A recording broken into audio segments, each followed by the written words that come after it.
She's probably been put in there because, according to Donald Trump, she's a 10.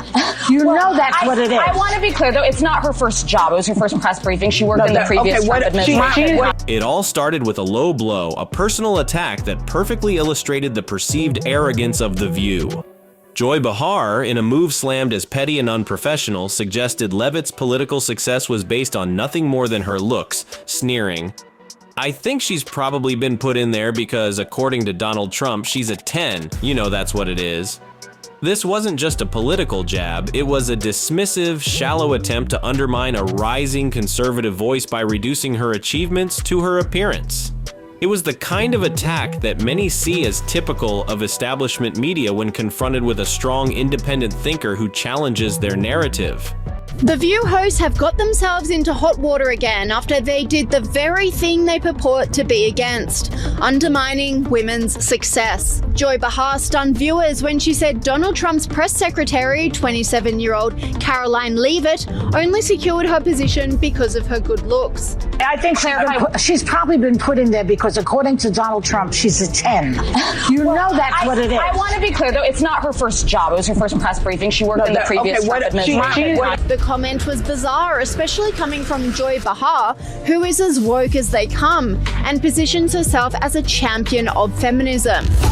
This online commentator said, disgusting Joy Behar of The View accuses Karoline Leavitt of being hired only because Donald Trump thought she was. Then came Whoopi Goldberg, attempting to play the role of wise elder, but instead delivering a condescending lecture that spectacularly backfired. Her wokeness rant, intended to put Leavitt in her place and assert The View's moral high ground, instead exposed a disconnect, a tone deafness that alienated even some of their own viewers. By claiming Leavitt owed her platform to wokeness while simultaneously belittling her, Whoopi ironically undermined her own argument and fueled the growing sense that The View was out of touch and resorting to desperate measures to defend its position. But The View underestimated their opponent. Karoline Leavitt didn't just issue a written statement or a carefully worded tweet, she went nuclear. She unleashed a viral video, a perfectly crafted counterstrike that resonated instantly with millions online. It wasn't just a defense, it was an offensive masterstroke. In a matter of minutes, her video was everywhere, amplifying her message and exposing what she saw as the hypocrisy and agenda of The View. This wasn't just a response, it was a strategic takedown delivered with laser precision. I would like this young lady this is her first job, I would like her to do a little homework. Because she said something yesterday that really pissed me off. And that was, she said, there will be no wokeness here. Oh, yeah. Let me explain something to you.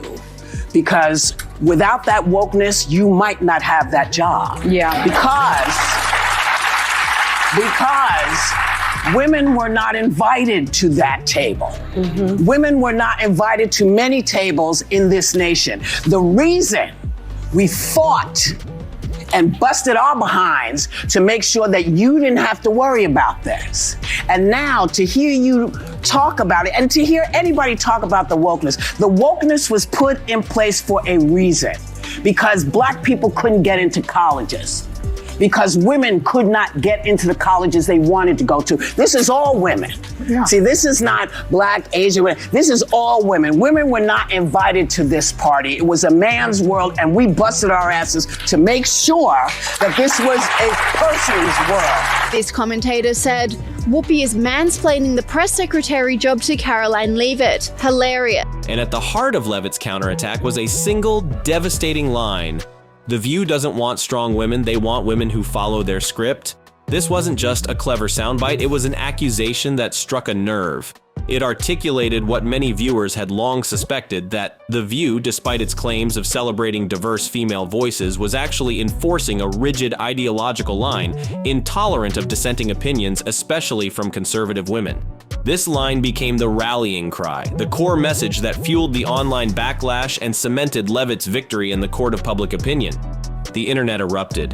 It wasn't just polite applause, it was a full-blown standing ovation for Karoline Leavitt. Hashtags like #Karoline Leavitt owns The View and #Cancel The View exploded on social media, trending within minutes. The online battle was decisively won by Leavitt. It was a digital landslide, a clear message from viewers that they were tired of the perceived hypocrisy and biased attacks from The View.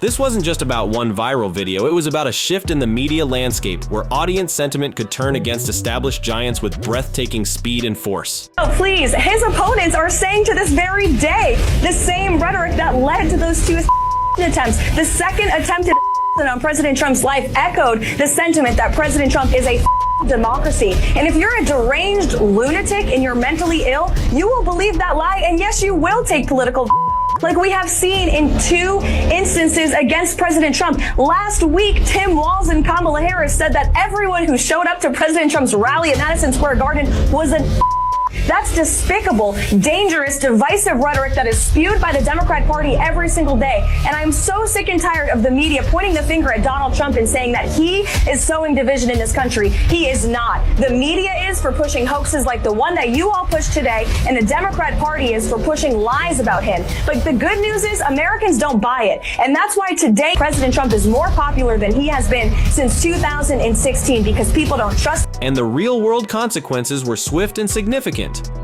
The View went into damage control mode, but the damage was already done. Rumors of sponsors getting cold feet and internal panic at ABC headquarters began to surface. Whispers of potential cancellation, once unthinkable, started to circulate. Karoline Leavitt's takedown wasn't just a social media victory, it had tangible repercussions, shaking the foundations of a long-standing television institution. It was a powerful demonstration of how a single, authentic voice can challenge and potentially disrupt the established media order. So is this the new media reality? Is Karoline Leavitt's victory a sign of things to come? Does this mark a turning point where individual voices can effectively challenge and even break media giants like The View?